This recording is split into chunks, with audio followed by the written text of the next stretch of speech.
торай ертегісі.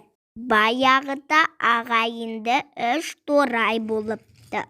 Үшеуінің бойлары да, түрлері де, топ-томалақ құйрықтарына дейін бірдей екен. Өздерінің аттары да ұқсас.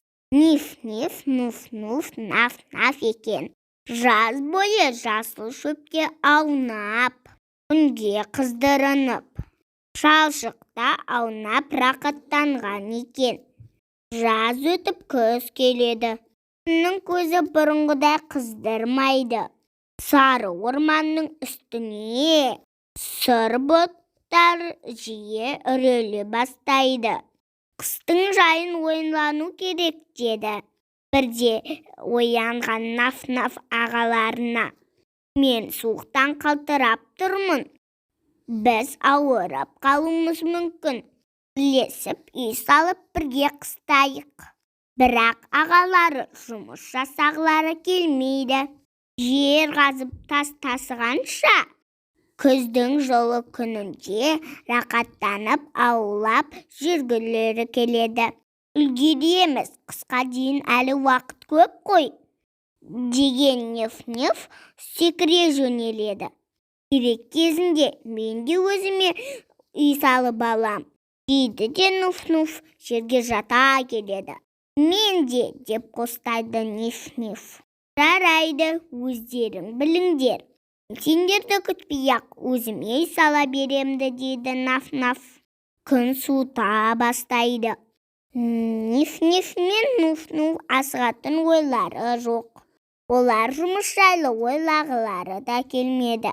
Таңертеңде ештеңе істегілмей секіріп, аунап, күнде ертеңнен уақыттарын өткізіпті.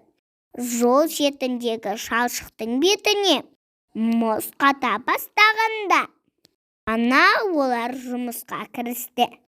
Ниф-ниф ешкімнен ақылдаспастан бір кезде өзінен сабаннан үй салып алды. Ниф-нифке өзінің үйі ұнағаны сонша, ол әндете жөнеледі. Жарты әлемді шарласаң да, мұндай үйді таппассың, деп жақын маңдағы бұтақтардан, жіңішке бұтақтардан үй тұрғызып жатқан Нуфке келеді. Оның үйі де тез арада дайын болды. Қуанған Нуф-нуф былай деп әндетті. Менің үйім жап-жақсы, қорқынышты емес, найзағай мен тамшы. Міне, сенің де үйің даяр болды. Енді екеуміздің қолымыз бос. Жүр, наф-нафқа барайық. Оны көптен бері көрмедік қой, деді де неф-неф мен нуф-нуф наф-нафқа барады. Наф-наф болса тастарды тасып, балшық езіп, өзіңге жаңбырдан желден қорғайтын жылы мықты үй салып алады. Үйдің есігін еменнен жасайды. Есікке ілгіш жасап қояды, қасқыр кіріп кетпесін деп. Ниф-ниф пен нуф-нуф ағаларын көргеннен айқай салады. Сен не істеп жатсың? Әлі үй салып жатсың ба? Кіммен шайқаспақсың? Деп оны келемеждейді. Ал наф-наф болса жұмысын арғарай жалғастыра беріпті. Мен бәріңнен ақылдымын. Үйді тастан қаладым. Ешбір аң үйге кірер алмайды, деп әндеткен кезде оған ағалары күле жөнеледі. Бұл қасқырдан қорқады екен, ал біз ешкімнен қорықпаймыз, деп айқайлап кете барады. Олардың шулаған даусынан қасқыр оянып кетеді. Бұл не шу? Деп қасқыр торайлар жаққа жөнеледі. Қасқырды көрсек қорықпаймыз, қасқырды көрсек тұмсығынан ұстап аламыз, деп торай өздерінше мақтанады. Бар қарсы алдында тұрған тірі қасқырды көріп қорқып кетеді. Қасқыр енді ұмтыла бергенде екі торай шыңғырып қаша жөнеледі.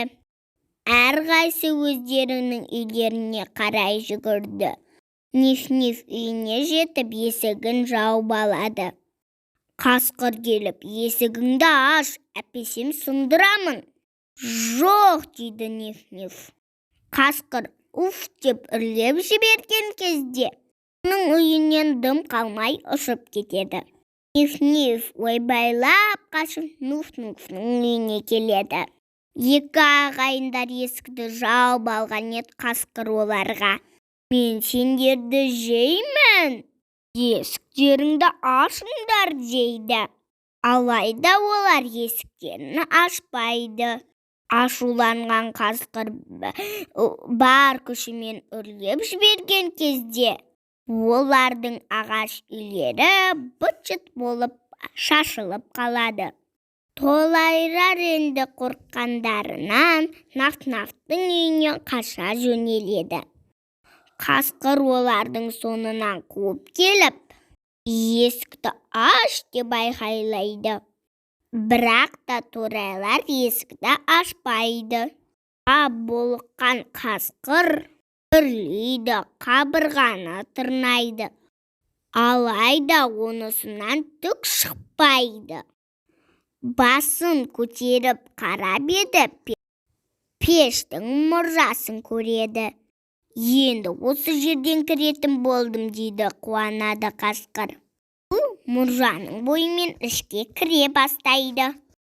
Ақылды Наф-Наф пешке қайнап тұрған қазанның бетін ашып қойыпты. Қош келдің, деді Наф-Наф. Қасқыр қайнап туған суға умп етеді. Қасқырдың жүні үрпиіп, көзі бақырайып, бақырған күйі орманға қаша жөнеледі. Ал торайлар болса Наф-Нафтың арқасында аман қалыпты. Осымен достар, ертегім аяқталды. Сау болыңыздар.